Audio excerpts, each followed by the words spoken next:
పశ్చిమ బెంగాల్ ఎన్నికల్లో భారతీయ జనతా పార్టీ విజయం సాధించడంతో గొడ్లంపోచంపల్లి డివిజన్ పార్టీ నాయకులు కార్యకర్తలు బాణాసంచా కాల్చి మిఠాయిలు పంచుకుంటూ ఉత్సాహంగా సంబరాలు జరుపుకున్నారు.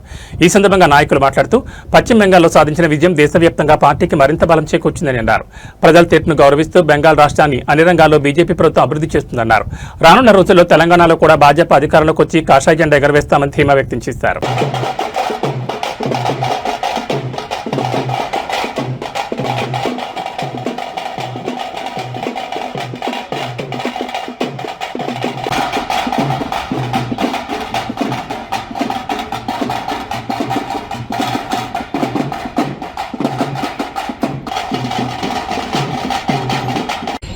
5 రాష్ట్రాల్లో జరిగిన ఎన్నికల్లో భారతీయ జనతా పార్టీని బ్రహ్మాండమైన మెజార్టీతో గెలిపించిన 5 రాష్ట్రాల ప్రజలకు ధన్యవాదాలు తెలుపుతూ నరేంద్ర మోడీ గారు చేస్తున్న సంక్షేమ పథకాలు మరి 12 సంవత్సరాలు ఏ ఒక అవినీతి రహిత పాలన మరి ఏ ఒక్క రోజు కూడా మళ్ళీ సెలవు తీసుకోకుండా నిరంతరం చేస్తున్న పాలన ఏదో ప్రజలందరూ కూడా బ్రహ్మరథం పడుతూ ఉన్నారు.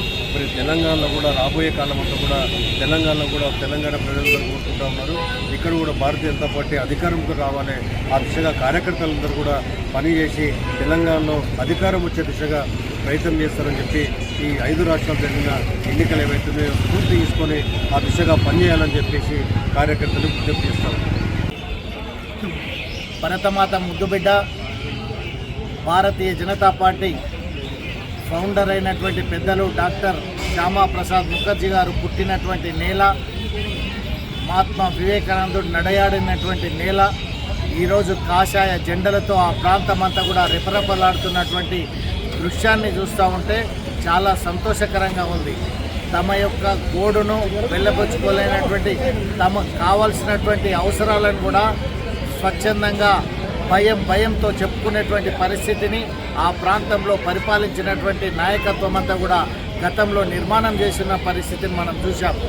ఈరోజు స్వచ్ఛందంగా ఓటేసే పరిస్థితిని నిర్మాణం చేసి ఆ ప్రాంత ప్రజల అభివృద్ధి కోసం భారతీయ జనతా పార్టీని ఘనమైనటువంటి మెజార్టీతో గెలిపించినటువంటి బెంగాల్ ప్రజలందరికీ కూడా హృదయపూర్వకమైనటువంటి ధన్యవాదాలు తెలియజేస్తూ ఉన్నాం. ఈరోజు బెంగాల్ లోపల ఒక రకమైనటువంటి భయాందోళనలు కలిగించేటువంటి పరిస్థితి ఉత్పన్నం చేసినప్పటికీ కూడా గత అనేక సంవత్సరాలుగా పరిపాలిస్తున్నటువంటి పాలకులు ఆ భయాందోళనలను సృష్టించినప్పటికీ కూడా వాటన్నిటిని కూడా ఎదుర్కొని నిలబడి అనేక రకాలైనటువంటి ప్రాణత్యాగాలు చేసినటువంటి బెంగాల్ కార్యకర్తలకు హృదయపూర్వకమైనటువంటి ధన్యవాదాలు తెలియజేస్తున్నాను. వారి త్యాగాన్ని దేనితో కూడా పోల్చలేం. తప్పకుండా మీ యొక్క త్యాగం ఈ యొక్క ఎన్నికల్లో చూపించినటువంటి మీ యొక్క ప్రోద్బలం ఏదైతుందో భారతీయ జనతా పార్టీ రానున్న రోజుల్లో ఒక గొప్పనైనటువంటి రాష్ట్రంగా, అభివృద్ధి చెందినటువంటి రాష్ట్రంగా ఒక సుపరిపాలనను ఆ ప్రాంతంలో అందించబోతుందని చెప్పేసి ఈ సందర్భంగా తెలియజేస్తూ ఉన్నాను. అదేవిధంగా ఇప్పుడు జరిగినటువంటి 5 రాష్ట్రాల లోపల కూడా భారతీయ జనతా పార్టీ పరిపాలించినటువంటి 3 రాష్ట్రాలు ఏవైతున్నాయో గతంలో ఉన్న 2 రాష్ట్రాలను మళ్ళీ అధికారంలోకి వచ్చిన మరింత మెజార్టీతోటి రావడం జరిగింది. మిగతా ప్రాంతాల్లో భారతీయ జనతా పార్టీ ఓటింగ్ షేర్ను కూడా పెంచినటువంటి పరిస్థితిని ఈ సందర్భంగా గుర్తు చేస్తున్నాను. తప్పకుండా మాకు పూర్తి విశ్వాసం ఉంది. బెంగాల్ ఈ 5 రాష్ట్రాల ఎన్నికల తర్వాత మొట్టమొదటిసారి, ముచ్చటగా 3వసారి ప్రధానమంత్రి అయిన తర్వాత మొదటిసారి, ఈ ప్రాంతంలో 8 మంది ఎంపీలను గెలిపించిన తర్వాత మొదటిసారి ఈ ప్రాంతంలో తెలంగాణలో జుమ్ఖానా గ్రౌండ్లో అడుగుపెడుతున్నటువంటి ప్రధానమంత్రి ప్రియతమ నాయకులు నరేంద్ర మోడీ గారికి ఘనమైనటువంటి స్వాగతం ఈ ప్రాంతంలో లభించబోతుంది. మీరందరూ కూడా ఆ దృశ్యాన్ని చూడాలి. తప్పకుండా జుమ్ఖానా గ్రౌండ్స్కు రావాలని చెప్పి తెలంగాణ ప్రాంత ప్రజలందరినీ కూడా కోరుతూ ఈ సందర్భంగా మీ అందరికీ కూడా పూర్తి విశ్వాసంతో తెలంగాణ ప్రాంతంలో మార్పు కోరుతున్నటువంటి ప్రజలందరూ కూడా తప్పకుండా భారతీయ జనతా పార్టీని ఆశీర్వదించండి.